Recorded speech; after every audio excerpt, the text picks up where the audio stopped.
Assalamualaikum warahmatullahi wabarakatuh. Bersyukur kepada Allah subhanahu wa ta'ala. Mari senantiasa kita panjatkan rasa syukur kita kehadirat Allah ta'ala dengan mengucapkan Alhamdulillah. Alhamdulillah, segala puja dan puji hanya milik Allah. Sebab semua nikmat, semua fasilitas, semua kebaikan-kebaikan yang kita rasakan, kita terima, itu pada hakikatnya semuanya adalah berasal dan bersumber dari Allah Subhanahu wa ta'ala. Dialah Allah yang menciptakan kita, kedua orang tua kita, nenek moyang kita untuk menjadi khalifah di atas muka bumi ini. Disediakan pula segala fasilitas yang dibutuhkan oleh setiap khalifah di atas muka bumi ini, tidak berlebih, tidak kurang, tidak pula akan tertukar. Allah bukan hanya menciptakan dan memberi rizki, tetapi juga Allah mengkaruniakan kepada kita petunjuk, dan petunjuk inilah yang mahal. Pedoman yang Allah berikan kepada kita manusia agar selamat hidup di dunia dan di akhirat ini mencakup diutusnya para nabi dan rasul untuk menjadi pembimbing, untuk menjadi contoh tauladan, dan juga Allah turunkan wahyu-wahyunya, kitab sucinya kepada kita melalui para nabi dan rasul itu. Maka senantiasa kita bersyukur kehadirat Allah subhanahu wa ta'ala atas segala nikmat, dari nikmat penciptaan, nikmat rizki, dan nikmat petunjuk yang Ia berikan kepada kita semua. Mari kita bersalawat salam kepada junjungan kita baginda Rasulullah Muhammad SAW. Allahumma salli ala Muhammad wa ala ali Muhammad. Assalatu wassalamu alaika ya Rasulullah. Sebab dengan kita bersalawat kepada Nabi, sudah otomatis termasuk kita include di dalamnya juga menyampaikan salawat dan salam kita kepada seluruh Nabi dan Rasul. Untuk apa kita bersalawat kepada Rasulullah? Untuk kita meneladani, untuk kita mengambil nilai-nilai Rabbaniyah yang telah diajarkan oleh Nabi dan Rasul itu, terutama dalam apa? Dalam menjaga agama Allah. Nabi Ibrahim tidak bisa dibakar oleh api, ya. Air tidak bisa menenggelamkan Nabi Nuh dan juga Nabi Musa alaihissalam.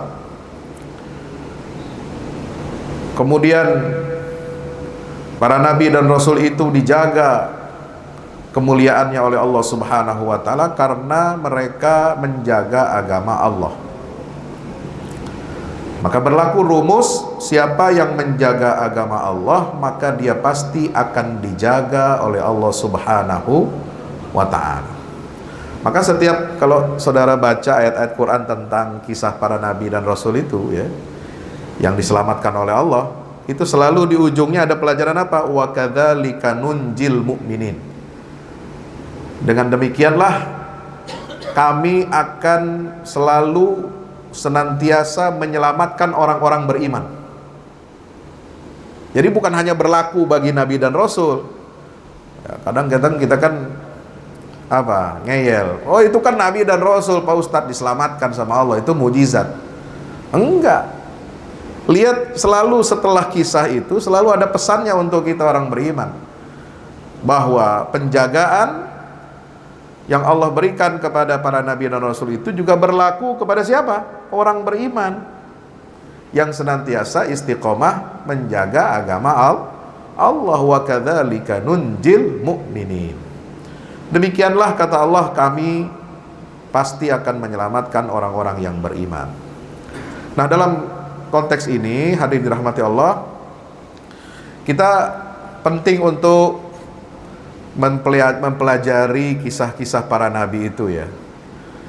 Tema saya sebenarnya siang ini terkait dengan masalah kepemimpinan atau kekuasaan dalam Islam, dalam Al-Quran. Nah, tema tentang kepemimpinan atau kekuasaan politik dalam Quran itu tidak bisa lepas dari kisah para nabi dan rasul. Ya.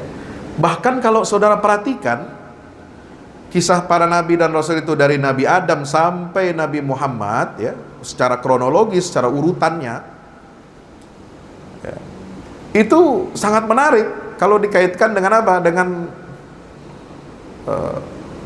konsep politik dalam Islam.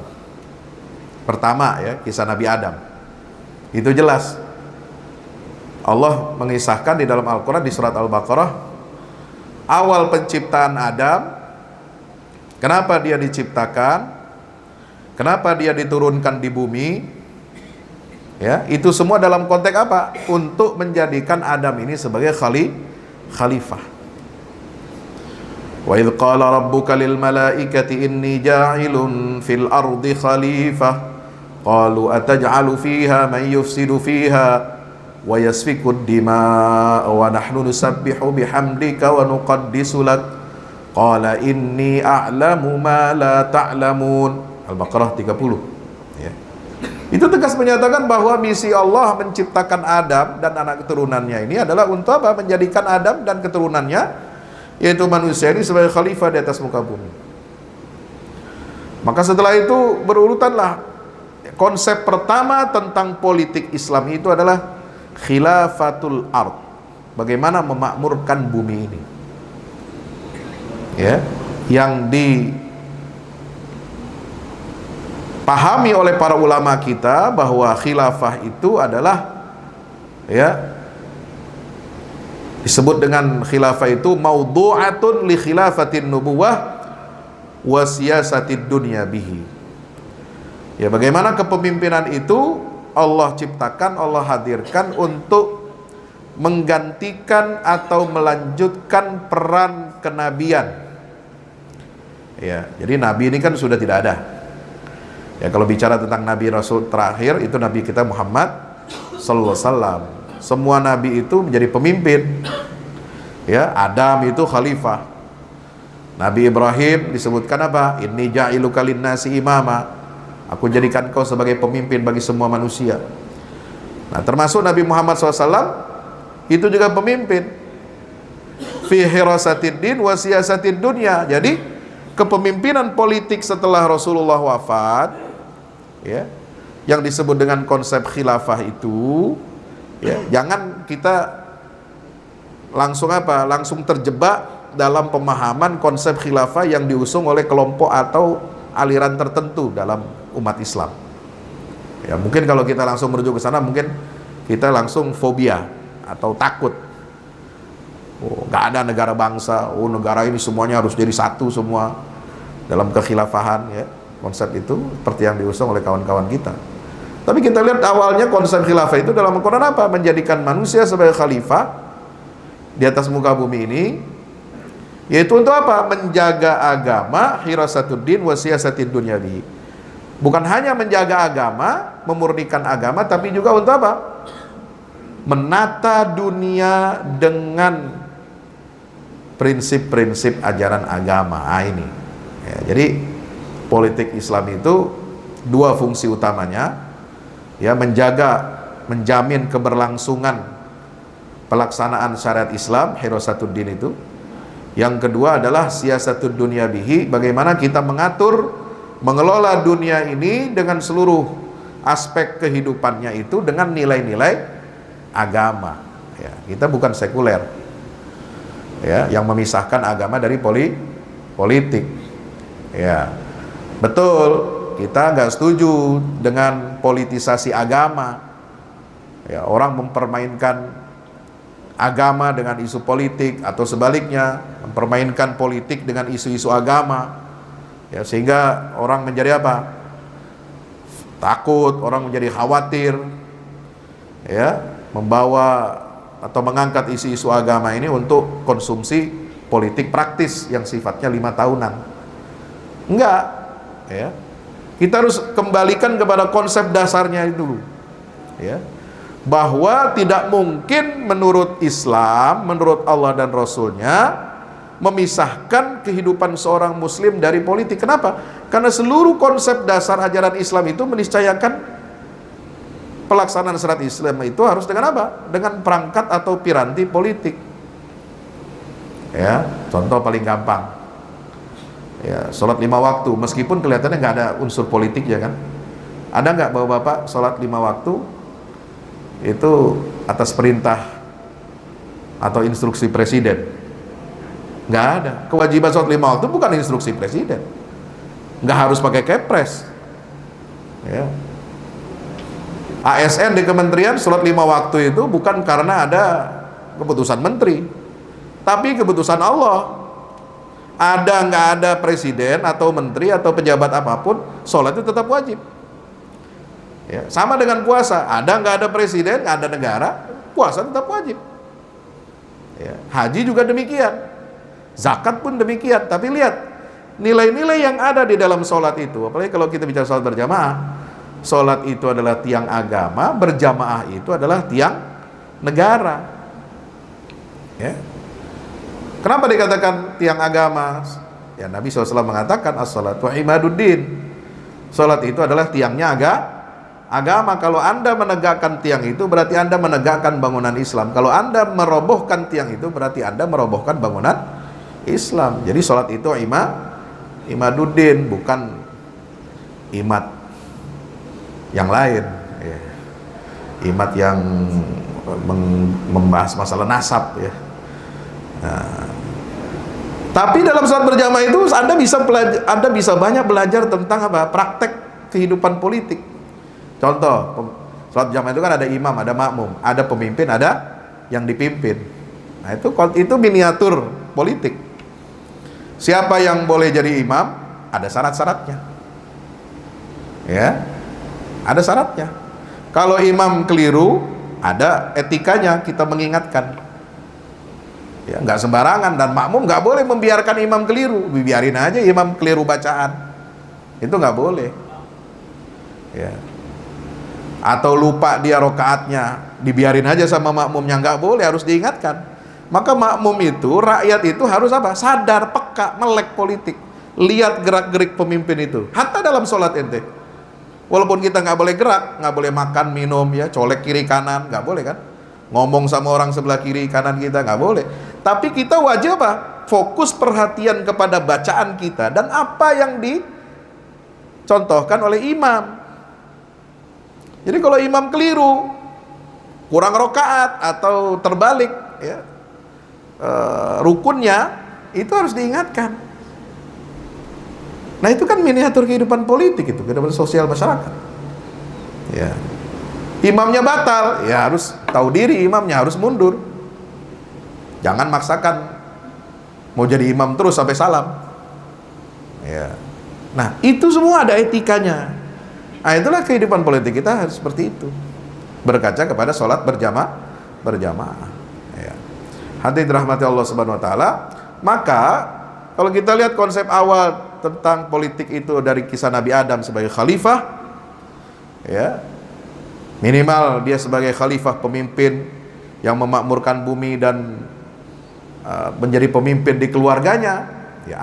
Ada dinamika, ada romantika, ada potensi untuk gagal dan sukses dalam menjalankan misi kekhalifahan itu ya. Contoh ya, baru membangun masyarakat manusia, sudah ada contoh di dalam Al-Quran, surat apa? Al-Maidah ya, bagaimana mengelola konflik di tengah masyarakat itu, dengan konflik paling kecil yang ada di dalam rumah tangga, konflik antar anak. Nah, makanya ada cerita Qabil dan Habil. Watlu alaihim naba abnai adam bil haqqi idh qarraba qurbanan fatuqabbala min ahadihima wa lam yutaqabbal minal akhar qala la'atulanna qala innama yataqabbalullahu minal muttaqin. Surah Al-Maidah berapa itu? Ayat berapa ya? 29 mungkin ya, atau 30 itu. Itu kan bicara tentang apa? Bagaimana seorang pemimpin, dalam hal ini Adam, dia sebagai pemimpin umat, sebagai kepala keluarga, dia harus bagaimana mengelola konflik di dalam internal keluarganya. Nah, disitulah ada bibit-bibit. Makanya harus melihat bagaimana potensi persatuan, perpecahan, dan lain sebagainya itu. Ya, lanjut. Setelah itu ada nabi-nabi yang lain, mereka memimpin kaumnya, memimpin umatnya, ya, dengan wahyu dari Allah Subhanahu Wa Taala. Ya, seperti apa? Idris, Nuh, ya, Hud, Saleh, ya, Syuaib dan seterusnya, Lut, ya. Nah, baru setelah itu masuk Nabi Ibrahim. Nah, mulai ketika antara Adam dengan Ibrahim, ya, kepemimpinan itu bersifat apa? Di dalam masyarakat manusia itu mungkin kita melihatnya ini masyarakat yang belum memiliki sebuah negara, belum aturan-aturan baku. Tetapi kita diajarkan oleh Allah bagaimana, ya, para nabi dan rasul itu bertugas untuk menjaga fitrah manusia supaya tidak apa? Rusak. Jadi tugas seorang pemimpin itu harus menjaga apa? Menjaga nilai-nilai kebaikan yang ada dalam fitrah manusia itu agar tetap apa? Tetap baik, tidak jadi rusak. Ya, seperti zaman Nabi Nuh, ya, itu mengingatkan apa? Tentang bagaimana pentingnya tauhid kepada Allah, tidak boleh mengkultuskan tokoh-tokoh yang dianggap pahlawan di tengah kaumnya. Itu kan diingatkan dalam surat Nuh itu. Ya, la tadharunna waddan wala suwa'an wala yaghutha wala ya'uqa wala wa nasra wa qad adallu katsiran wala tazidiz zalimina illa dhalala. Ya. Jadi dakwahnya Nabi Nuh itu mengingatkan umatnya supaya apa? Tidak terjerumus kepada kemusyrikan, penyembahan pada patung-patung, tokoh-tokoh yang dikultuskan. Ya, akhirnya jadi apa? Jadi patung, jadi disembah. Nah. Kemudian Nabi Hud, Nabi Saleh, Nabi Syuaib, Nabi itu mengingatkan apa? Bagaimana kita mengatur, mengelola dunia ini dengan baik. Ya, harta dikelola dengan baik, kekayaan dikelola dengan baik. Ya, karakter kita harus dijaga dengan baik, jangan sampai kita berbuat melampaui batas. Tapi kalau kita lihat kisah-kisah itu, ya, ketika kaum ini tidak mematuhi perintah-perintah Allah dan Rasulnya yang diutus kepada mereka, langsung kemudian apa?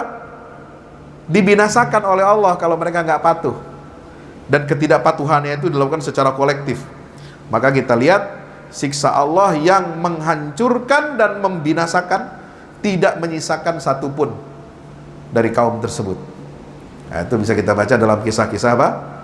Umatnya Nabi Nuh, umatnya Nabi Hud, ya, kaum Ad, umatnya Nabi Saleh, kaum Tsamud, umatnya Nabi Syuaib, ya, kaum Madian, umatnya Nabi Lut yang menyimpang, ya, melakukan penyimpangan seksual.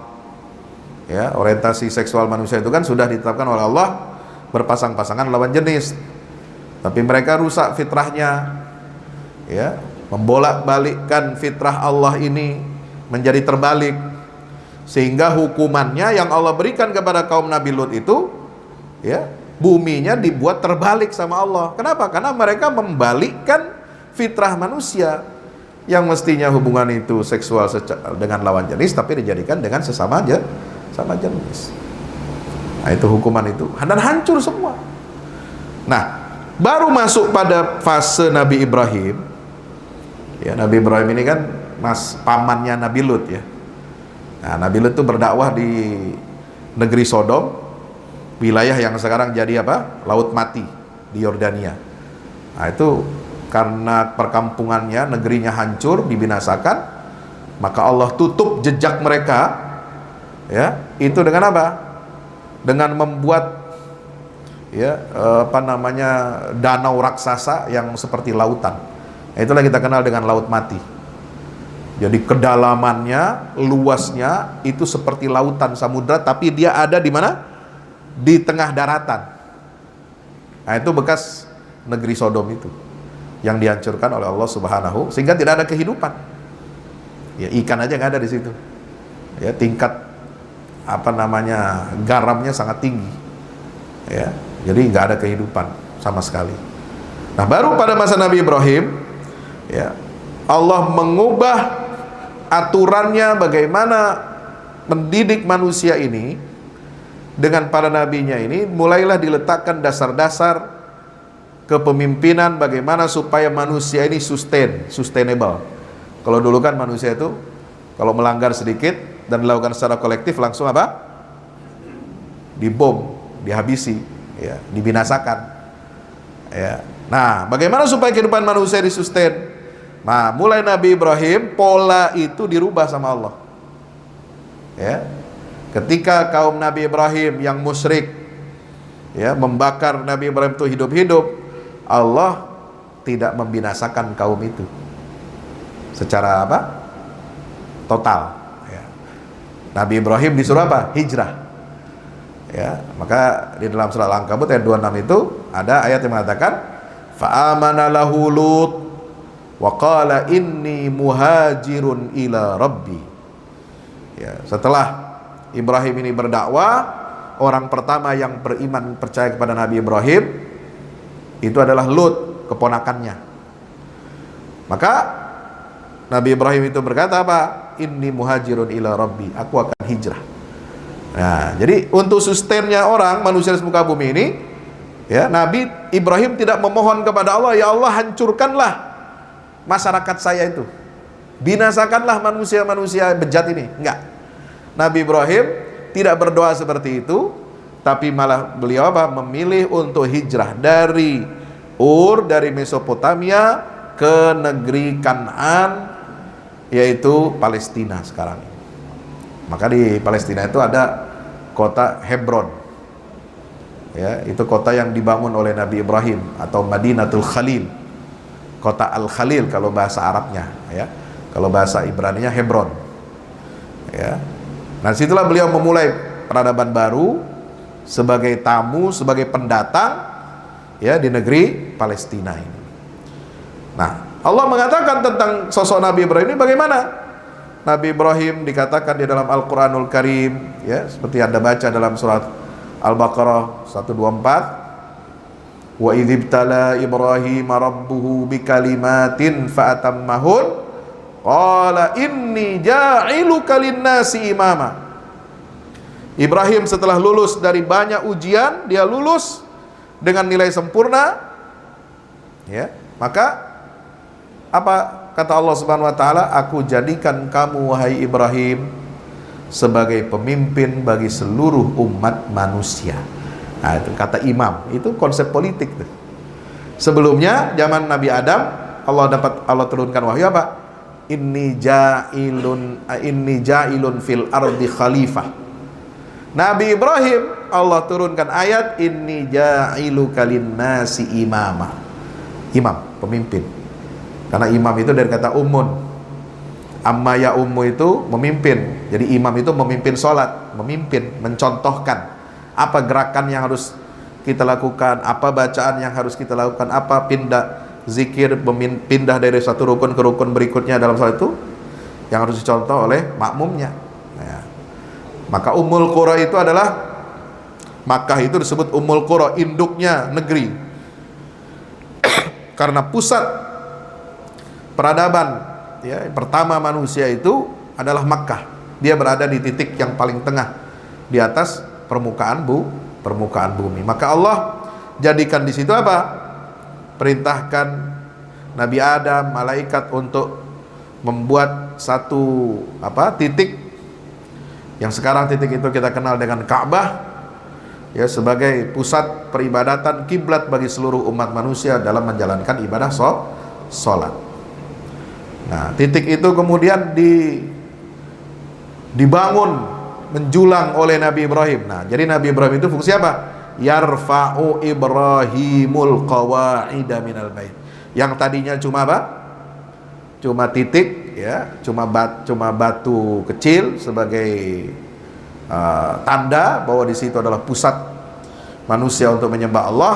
Maka Ibrahim itu membangun titik itu menjadi apa? Dipugar menjadi besar seperti sekarang kita saksikan. Berbentuk kubus, itulah Ka'bah Al-Musyarrafah. Ya. Nabi Ibrahim punya keturunan Ismail, Ishak. Ya. Kemudian Yakub itu baru awal ya membangun masyarakat peradaban manusia. Baru ketika karena Ismail dan Ishak ini tidak punya banyak anak. Hanya 1-2. Nah, baru Yakub, cucunya Nabi Ibrahim dari Ishak ini punya 12 orang anak.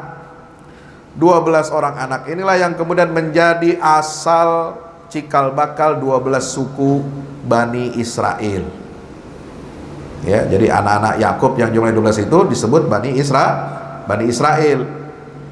Ya, karena bapaknya mereka ini namanya Yakub. Yakub itu punya gelar Israel, yaitu hamba pilihan Allah Subhanahu wa taala. Nah, sekarang kita saksikan bagaimana Bani Israel, ya, soal benar atau tidak ya Yahudi yang ada di Israel itu sekarang yang membangun negara sejak tahun 45 itu negara karena hasil konspirasi Perang Dunia ke-1 dan ke-2, ya, kemudian PBB campur tangan, kemudian membuat keputusan resolusi membagi wilayah Palestina menjadi dua, satu untuk bangsa Arab Palestina, satu untuk bangsa Yahudi, ya. Nah, lepas dari itu semua apa? Kita bisa melihat dari situlah konsep kepemimpinan politik Islam itu ya dikembangkan oleh Allah Subhanahu wa taala sedemikian rupa secara bertahap. Ada yang disebut dengan tamkin. Tamkin ini konsep politik berikutnya, inna makanna. Kalau saudara baca surat apa Al-Kahfi itu, ya, tentang Zulkarnain, ya kan? Itu kan ada ayat tuh. Setelah yas'alunaka 'anil qarnain, ya, qul sa'atlu 'alaikum minhu dzikra inna makanna lahu fil ardi wa atainahu min kulli syai'in sabab. Apa makanna itu? Memberikan kedudukan yang kuat, ya. Makanna fil ard, di atas muka bumi. Nah, kedudukan kuat di atas muka bumi itu adalah politik.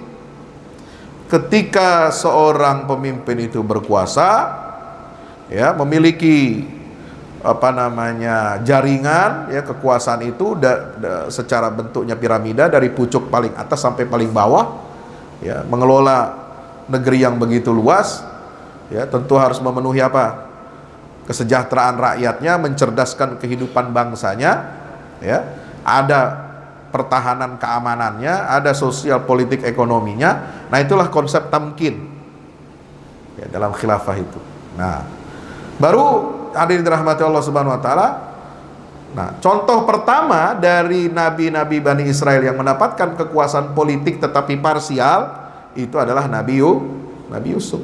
Yusuf menjadi apa? Perdana Menteri di Mesir. Ya, kisahnya diungkapkan tuh satu surat penuh dalam Al-Quran, surat Yusuf. Cerita surat Yusuf kok satu surat penuh lagi. Buat apa? Itu bukan hanya dongeng, ya, buat anak kita. Kalau baca komik Nabi Yusuf kan kayak dongeng gitu, ya. Wah, itu padahal cerita luar biasa, itu disebut Allah sebagai ahsan al-qasas, kisah terbaik, ya, mengajarkan kehidupan, mengajarkan masalah ekonomi, krisis ekonomi, masalah keluarga, masalah berbangsa dan bernegara, gitu. Bagaimana mengelola negara. Nah, sementara Yusuf ini adalah satu-satunya Muslim yang ada di Mesir, ya, yang didominasi oleh peradaban musyrik. Jadi putra Nabi Yakub ini, Yusuf, ya, didesain oleh Allah, direncanakan oleh Allah, dia hijrah dari Palestina sampai ke Mesir untuk memperkenalkan kepada masyarakat dunia, masyarakat yang sedang musyrik kepada Allah, bagaimana tauhid itu yang benar, bagaimana konsep ketuhanan yang benar, bagaimana konsep tauhid itu membawa nilai-nilai kemaslahatan bagi umat manusia. Nah, maka dicontohkan apa? Jadi untuk memenuhi tujuan itu, ya, Allah bikinlah cerita desain. Nah, bagaimana Nabi Yusuf dari kecil itu, ya, dimasukin ke sumur, ya kan, diangkat, diperjualbelikan jadi budak, lalu tinggal di istana pembesar Mesir, lalu kemudian ada cerita drama dengan perempuan, ya, yang potong jari-jarinya karena lihat ketampanan Yusuf. Itu sih cerita, mohon maaf, bagi saya itu cerita pinggiran, kembang, ya. Sampai dia kemudian masuk penjara karena apa? Untuk menyelamatkan marwah istri pembesar Mesir itu. Lalu kemudian dia ketemu dengan apa segala, sampai dia naik lagi, ya, diangkat dari penjara jadi penasihat raja, bahkan jadi pejabat tinggi Mesir. Itu semua kisah kalau kita tidur itu apa? Kembang tidur. Ya, ada mimpi, cerita mimpi utamanya apa? Itu kembang-kembangnya itu. Apa kisah utamanya? Tujuannya adalah Allah ingin tunjukkan kepada manusia bahwa Islam ini memiliki konsep yang sempurna untuk menata kehidupan. Dari mimpi raja Mesir, kemudian ditakwilkan mimpi itu oleh Nabi Yusuf, maka Allah memberikan pesan kepada kita, semua urusan dunia ini ya, tidak bisa Anda selesaikan hanya dengan akal otak manusia saja. Ada campur tangan Allah di situ. Ya. Maka itu masuk melalui pesan itu melalui apa? Mimpi. Dan mimpi itu berhasil diwujudkan, visi bagaimana membangun negara, bagaimana menyelesaikan atau mengantisipasi kondisi yang akan merusak tatanan negara Mesir, lalu bagaimana solusinya, itu semua Allah ajarkan kepada Nabi Yusuf alaihi salam. Tentu tidak detail, tidak rinci di dalam Quran itu, tapi itu semua diwujudkan oleh Nabi Yusuf dengan apa? Pasti kebijakan-kebijakan itu detail, bukan hanya sekedar ya 7 tahun nanti musim panen kamu harus simpen ini, nanti 7 tahun musim paceklik baru nanti kamu keluarkan gitu ya. Nggak sekedar itu, pasti ada detailnya itu di balik takwil mimpi itu ya. Kebijakan-kebijakan politik ekonominya Nabi Yusuf itulah yang kemudian ya diterjemahkan dalam bagaimana dalam pengelolaan negara ya ketika menghadapi masa krisis. Nah, itulah pesan yang Allah sampaikan bahwa politik Islam itu harus menjadi rahmat bagi seluruh alam semesta. Ya. Nggak bisa Anda memisahkan masalah politik keduniaan ini hanya diserahkan kepada urusan manusia, kepada kemampuan manusia. Semua ada campur tangan dari Allah Subhanahu wa ta'ala. Nah, setelah Nabi Yusuf itu siapa? Musa. Nabi Musa ini bukan pemimpin politik, Pak, tapi dia ditakdirkan oleh Allah menjadi rasul untuk ya memimpin Bani Israel keluar dari penindasan Fir'aun. Nah, itu ada bau politiknya juga. Padahal dia bukan kepala negara, Musa itu. Dia belum bisa membangun negara. Ketika dia bawa Bani Israel ini selamat dari kejaran Fir'aun, ya singkat kata lah ya. Ceritakan panjang tuh, surah Al-Baqarah, Al-A'raf, apa segala macam. Kita ambil yang ujungnya. Setelah selamat Bani Israel dari kejaran Fir'aun, apa yang dilakukan Nabi Musa? Nabi Musa bawa mereka ini kembali ke kampung halamannya Nabi Yakub, Nabi Ibrahim, ke Palestina. Disuruh masuk, nggak mau. Akhirnya dihukum sama Allah. Ya, waharramna diharamkan oleh Allah mereka itu setelah menolak masuk ke Baitul Maqdis, ya itu arba'ina sanah, 40 tahun. Nggak punya kekuatan politik apapun Bani Israel ini, nggak punya kekuasaan, nggak, hidupnya terombang ambing. Padahal ada Allah dampingi mereka dengan apa? Dengan sosok Nabi Musa dan Nabi Harun untuk membimbing mereka. Tapi Musa dan Harun ini bukan kepala pemerintahan ya. Dia boleh dikatakan kepala suku Bani Israel itu. Belum membangun peradaban seperti negara modern, enggak. Dan Nabi Musa wafat ketika masa Tih 40 tahun. Kenapa 40 tahun Bani Israel itu dihukum oleh Allah? Untuk mempersiapkan lahirnya generasi baru, ya. Maka yang Bani Israel yang tua-tua ini, yang lama-lama ini, maka perlu waktu 40 tahun untuk memotong satu generasi. Nah, baru setelah lewat masa 40 tahun, generasi tua Bani Israel ini pada mati, ya. Yang muda-muda ini sudah diisi, ditarbiyah dengan nilai-nilai bagus, nilai-nilai ketuhanan, dilanjutkan oleh Nabi Yusha bin Nun. Nabi Yusha bin Nun muridnya siapa ini? Yusha. Nabi Musa, asistennya itu. Ya, wa idh qala Musa li fatahu la abrahu hatta ablugha majma'al bahraini aw amdiya huquba falamma balagha majma'a bainahuma majma'al bahraini nasiyahu dan seterusnya itu. Itu kan ketika Nabi Musa itu ketemu Khidir, ya, dia bawa pemuda asistennya. Nah, inilah yang kemudian dididik oleh Nabi Musa untuk melanjutkan risalah. Setelah 40 tahun selesai, Yusha memimpin Bani Israel dan berhasil memimpin Bani Israel itu untuk berjihad, membuka Baitul Maqdis, ya, membuka kota Jericho, Ariha. Ya, meskipun ada penyimpangan yang dilakukan oleh Bani Israel, tentu jauh setelah masa Nabi Yusha bin Nun. Itu kisah jihadnya Yusha bin Nun ini ya dimanipulasi sedemikian rupa sehingga digambarkan dalam perjanjian lama bahwa Yosua itu, Nabi Yusha bin Nun itu melakukan pembantaian etnis. Ya, ketika melakukan penaklukan politik, dia melakukan pembantaian etnis, ya, pembumi hangusan sebagainya.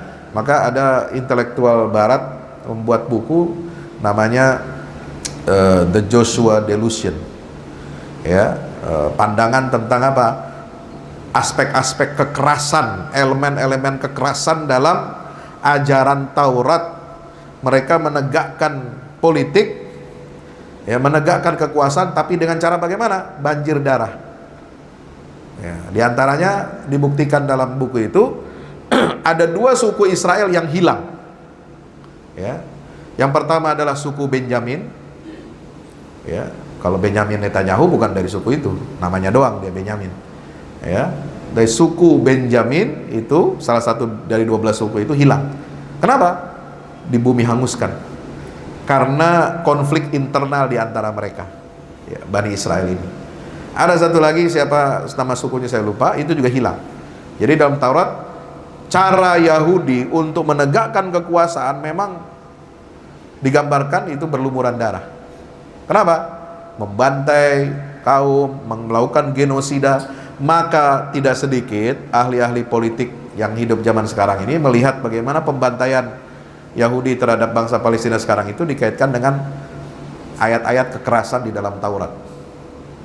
Entah itu ayatnya betul seperti itu dulu Allah turunkan, atau mereka sudah merubah-rubah, kita nggak tahu. Dan mereka tetap berpegang kepada ayat yang ada dalam Taurat itu, bahwa untuk menegakkan tauhid versi mereka, menegakkan konsep keunggulan ras Yahudi di atas muka bumi ini, maka harus dilakukan pembantaian. Itu satu-satunya cara. Sementara Islam tidak mengajarkan demikian. Jadi anti Islam ini hadir, syariat Allah ini di akhir zaman hadir sebagai antitesa dari syariat Yahudi. Ya, kalau Yahudi itu dalam ayat-ayatnya di Taurat Perjanjian Lama itu mengatakan apa? Silahkan bunuh laki-laki, perempuan, anak-anak, semua disuruh, nggak apa-apa. Jadi syariat jihadnya zaman dulu itu katanya itu bunuh anak-anak itu udah dianggap biasa, nggak apa-apa. Bunuh anak perempuan nggak apa-apa. Ya, dan itu sampai sekarang sampai begitu tuh. Rabi-rabi Yahudi yang menjadi penasehat spiritual keagamaannya Benyamin Netanyahu itu kan memberi fatwanya begitu. Nggak apa-apa bunuh perempuan Palestina, nanti juga kalau dia hidup kita biarkan hidup, dia bakal beranak lagi, nanti anak-anaknya, cucu-cucunya bakal menentang kita juga gitu. Lebih baik dibunuh aja semuanya sekalian. Anak-anak nggak ada ampun. Ya sekarang yang mengangkat senjata bapak-bapaknya, paman-pamannya, kakak-kakaknya. Tapi ini anak-anak kecil ini nanti juga akan mencontoh mereka. Ya udah sekalian bunuh aja sekalian. Itu fatwanya sekarang begitu kan. Makanya Benyamin Netanyahu berani itu. Jadi pemimpin negara Islam itu nggak ada yang setaat Benyamin Netanyahu seperti dia mentaati rabi-rabi Yahudi. Ya, pemimpin negara Islam ini taatnya sama siapa saya nggak ngerti itu. Sama fatwa ulama nggak taat. Ya, suruh boikot MUI, pemerintah kita tenang-tenang aja. Kagak ada boikot barang Israel tuh. Ya, kan? Berarti kan nggak taat sama fatwa ulama kan? Oh, kalau Benyamin Netanyahu Pak, oh begini dia, sami'na wa ta'na. Walaupun dalam hal batil yang salah itu. Ya. Jadi negara yang sangat religius itu sekarang adalah Israel.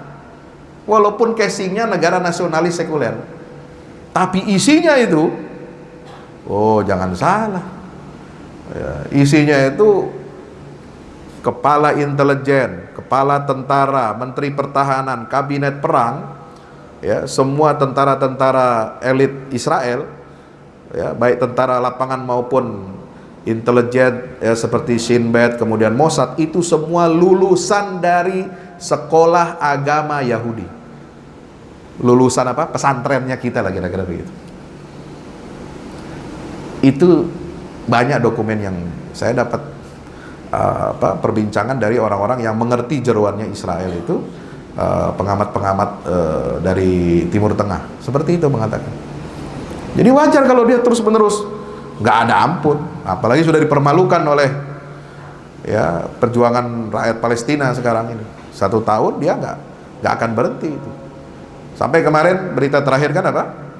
Netanyahu itu kan memecat Menteri Pertahanannya sendiri, ya kan? Oh itu langsung friksinya tajam di dalam itu. Ya, kenapa yang satu ini sudah mulai melihat pasukannya sudah runtuh secara moral, karena yang namanya pasukan itu bertempur nggak bisa lama-lama, Pak. Ya, dia paling punya semangat 3 bulan pertama. Setelah itu udah mulai menurun. Kalau tidak ada hasil signifikan, target mereka untuk membebaskan tawanan yang diculik oleh Hamas ketika 7 Oktober itu nggak tercapai sampai sekarang. Ya, kan yang baru dibebaskan kemarin pertukaran tawanan itu hanya berapa ekor aja yang dikeluarin kan. Ya, kita sebutnya ekor aja lah. Ya. Nah, binatang juga kok dia. Ya. Itu nggak berhasil sekarang. Ya berhasil membunuh Ismail Haniya, oke. Membunuh siapa? Yahya Sinwar ya. Tapi membunuh Yahya Sinwar juga itu mereka malu itu. Kenapa? Karena bukan hasil operasi intelijen. Ternyata yang digambarkan Yahya Sinwar itu hidup kenyang, hidup makmur di bawah di bawah tanah ya, hidup mengancam para tawanan. Ternyata dia mimpin perang, ada di garis depan. Dia nggak makan 3 hari. Selama 3 hari sebelum beliau itu nggak makan. Ya sudah diotopsi jenazahnya, nggak ada makanan di perutnya itu. Artinya apa? Meruntuhkan semua propaganda intelijen bahwa Hamas ini mencuri makanan, mencuri bantuan untuk rakyat Palestina. Nggak ada. Mereka ini orang-orang zuhud. Mereka ini orang-orang yang sudah hatam dengan dunia. Ya, luar biasa. Maka kalau kita kembalikan kepada masalah politik tadi, ya, baru setelah Nabi Musa, ya, muncullah nabi-nabi Bani Israel yang lain. Kemunculannya itu disebutkan dalam Al-Quran, ya, secara berurutan. Ada Tolut, kemudian lahirlah pemimpin namanya Daud. Daud punya anak Sulaiman. Sulaiman inilah puncak kekuasaan politik Bani Israel. Kerajaan Bani Israel itu luar biasa, disejajarkan dengan Zulkarnain, penguasa timur dan barat. Sulaiman itu wilayah taklukan kekuasaannya, Raja Sulaiman ini itu sampai beliau itu digambarkan oleh Al-Quran, ya, wali Sulaiman ar-riha asifah, ya, itu disebutkan apa? Ghuduwuha syahrun wa rawahuha syahr. Jadi mujizat Nabi Sulaiman itu salah satunya yang istimewa adalah apa?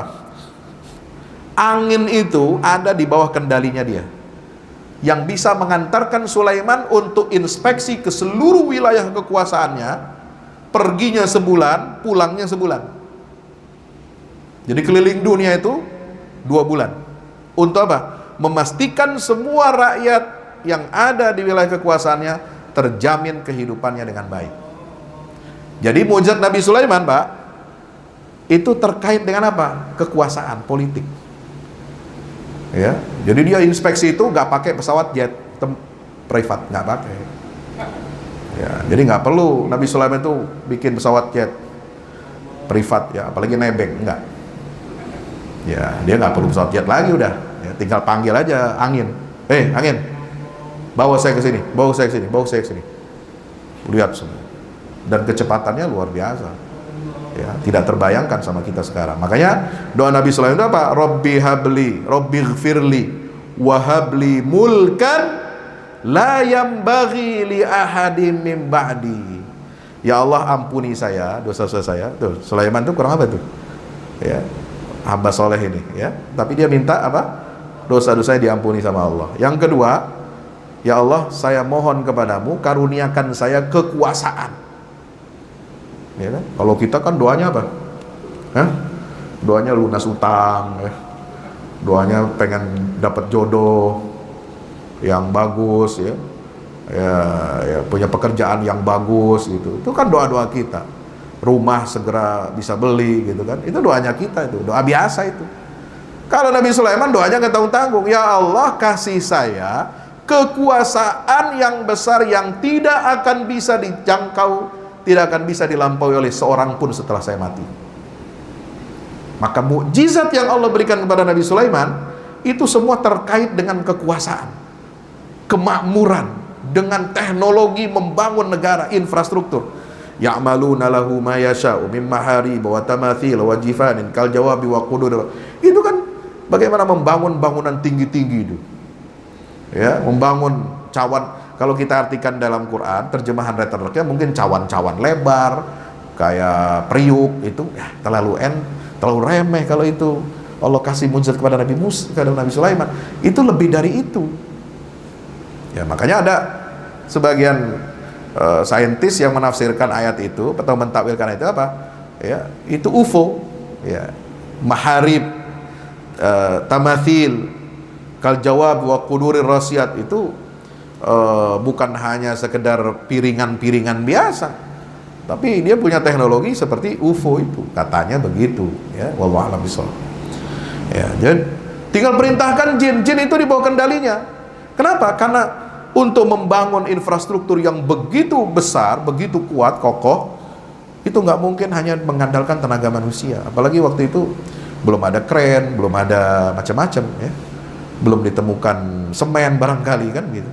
Pokoknya sudah perintahkan jin saja, bikin ini, bikin semua jin yang ada di darat, udara dan di laut semua keluar membantu Nabi Sulaiman untuk memakmurkan wilayah-wilayahnya.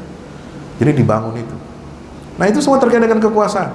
Dan uniknya Pak, Nabi Sulaiman itu sebagai penguasa politik, itu mukjizat beliau yang Allah berikan untuk menopang kekuasaan yang begitu besar, itu saudara nggak akan temukan di dalam surat Al-Baqarah.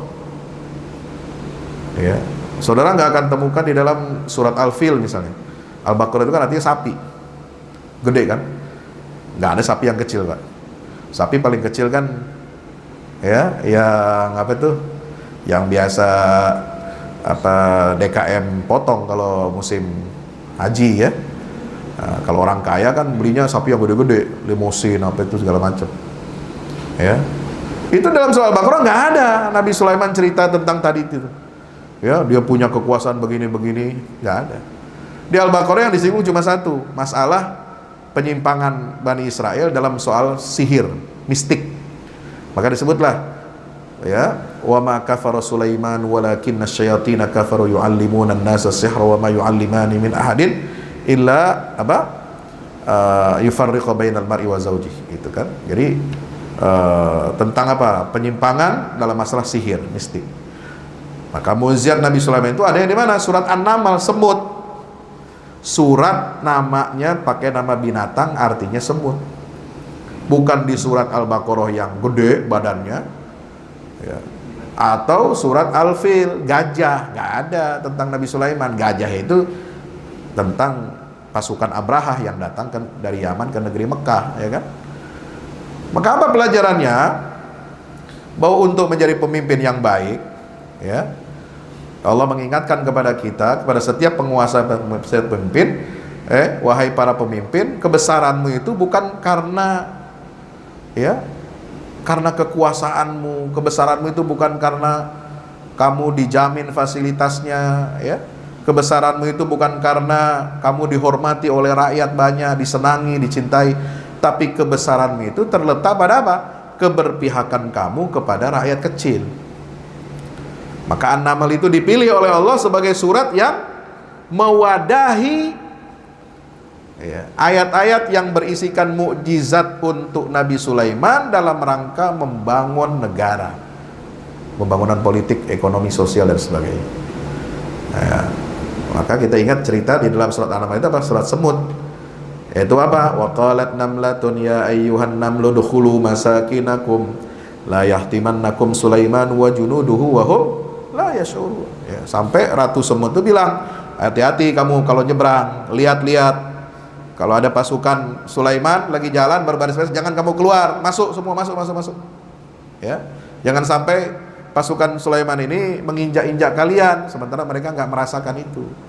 Nah itulah Allah ingin berikan pesan kepada pemimpin, harus lihat ke bawah, harus memperhatikan rakyat kecil, memperhatikan orang-orang lemah, ya, orang-orang yang marginal.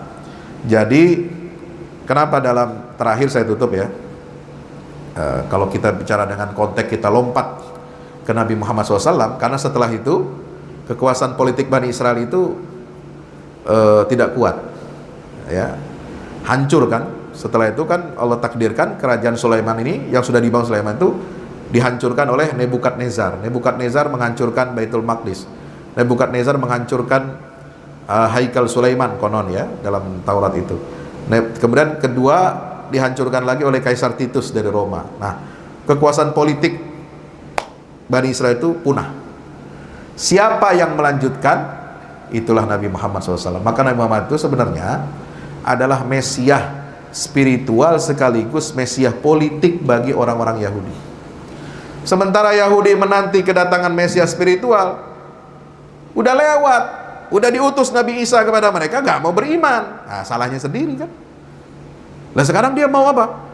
Ya mau cari-cari siapa yang akan jadi penyelamat kami Bani Israel ini. Udah gak ada. Jadi Nabi Isa itu sudah lewat. Ya, itulah penyelamat Mesias spiritualnya untuk bangsa Yahudi. Kemudian Yahudi juga menunggu-nunggu Mesias politik. Siapa yang akan menyelamatkan mereka ini dari keterpurukan? Sudah ada Nabi Muhammad diutus, tapi mereka nggak mau beriman juga. Salahnya sendiri. Itulah Mesias politiknya bangsa Israel, yaitu Nabi kita Muhammad Sallallahu Alaihi Wasallam. Selesai sudah ditutup buku sama Allah. Maka kekuasaan politik Nabi Muhammad SAW inilah yang menghimpun semua ya kisah-kisah keteladanan bagaimana Nabi dan Rasul itu menjadi pemimpin politik di tengah-tengah masyarakatnya, di tengah-tengah umat Islam, ya. Maka Nabi mencoba apa? Detil. Jadi politik Islam yang jarang disinggung oleh banyak ahli atau penceramah adalah kebanyakan kita bicara global ya.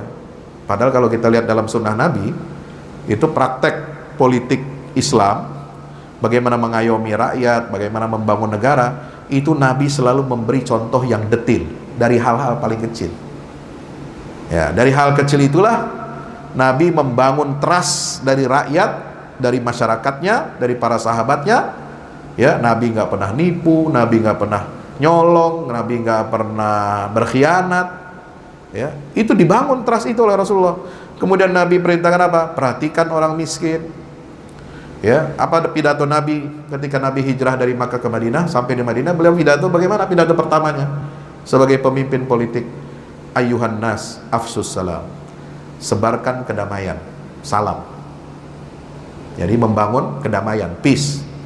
Yang kedua, at'imut ta'am, kasih makan orang miskin. Ya, kalau ada orang miskin di sekitar kalian, kamu harus kasih makan. Ya, itu membangun apa? Solidaritas sosial, lingkungan. Kita nggak boleh ada orang yang lapar, kita harus kasih makan. Nah ini kan pengamalan politik yang mengikuti kenabian itu yang seperti ini. Jangan pengamalan politik itu yang terlalu tinggi, terlalu besar gitu ya. Sementara yang bawah ini nggak terurus. Ya, ngasih makan kepada orang miskin aja nggak bisa negara, itu bahaya. Ya. Kemudian yang ketiga apa? Wasilul arham, jalinlah hubungan silaturahim yang kuat. Nah ini sebagai apa? Kohesi sosial. Jadi jangan sampai kita nggak kenal sama orang lain, jangan sampai kita nggak tahu bagaimana kondisinya mereka, harus menjalin silaturahim. Jadi tiga ini berkaitan dengan hablum minan nas, ya, afsus salam, at'imut ta'am, wasilul arham. Yang keempat terakhir Nabi mengatakan wasallu bil laili wan nasu niyam.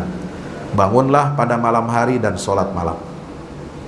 Insya Allah. Maka kepemimpinan Rasulullah itu selalu memadukan antara dunia dan akhirat, memadukan antara ibadah mahdhah dengan ibadah-ibadah sosial, menyantuni fakir miskin, anak yatim dan lain sebagainya, sehingga negara ini kuat.